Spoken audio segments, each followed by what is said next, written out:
Assalamualaikum warahmatullahi wabarakatuh. Apa khabar anda semua? Saya Nik Muhammad Hanis, trainer di Academy Magnet Success.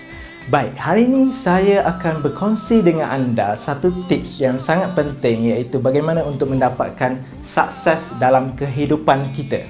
Baik, secara teorinya adalah untuk kita mendapatkan sukses dalam kehidupan kita, kita perlu keluar dari zon selesa.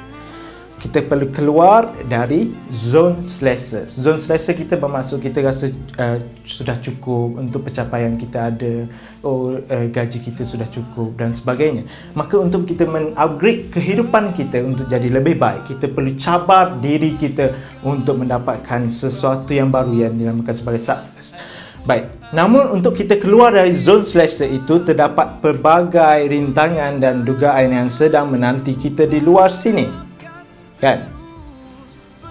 Kita perlukan semangat mujahadah yang sangat tinggi dan juga pengorbanan yang sangat tinggi untuk mendapatkan apa yang kita impikan, iaitu sukses dalam kehidupan.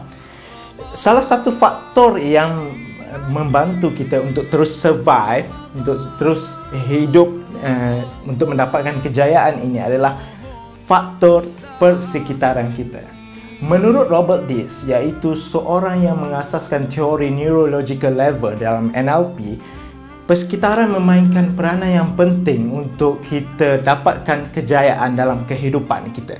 Dan menariknya adalah ini telah dibuktikan dalam fasa bulan Ramadan kita. Baik, bulan Ramadan adalah di luar kebiasaan kita. Kita berada di luar zon selesa kita. Kita perlu menahan diri kita dari lapar dan dahaga. Kita selama lebih kurang 13 jam sehari. Baik, dan di sebelah malam pula kita perlu siap sediakan diri kita untuk amal ibadah. Dan itu memerlukan mujahadah yang sangat tinggi untuk mendapatkan sukses di bulan Ramadan, iaitu ketakwaan yang supaya kita berada dalam golongan mereka yang bertakwa. Baik, so Ramadan ini telah membuktikan teori ini dengan menyebut bahawa persekitaran di sekeliling kita itu membantu kita untuk terus kekal bermotivasi dan terus bersemangat untuk mendapatkan kejayaan tersebut. Apakah ia? Tentu kita sedar bahawa bukan di bulan Ramadan bukan kita sahaja yang berpuasa. Semua orang Muslim, semua orang Islam berpuasa. Dan di bulan Ramadan juga kedai mamak pun tutup, restoran pun tutup, dan itu adalah faktor-faktor yang membantu kita untuk terus survive, tahan lapar dan dahaga selama lebih kurang 13 jam di bulan Ramadan itu. Baik, dan itulah teorinya yang menyatakan bahawa dalam kehidupan kita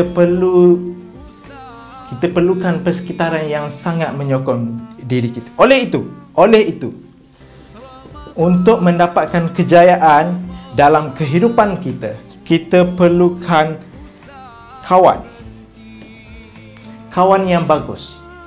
Kawan yang bagus ini bermaksud bukanlah mereka yang sentiasa memberikan, bukanlah mereka yang negatif terhadap kita, apa yang kita nak capai. Kata, hang ni poyo lah, tak payahlah buat macam tu, tak payahlah, hang ni memang sentiasa akan gagal. Yang ni, kawan yang macam ni kita perlu jauhi. Dan kita perlu ramaikan mereka yang sangat positif dalam memberikan kita motivasi yang baik untuk terus capai sukses ini.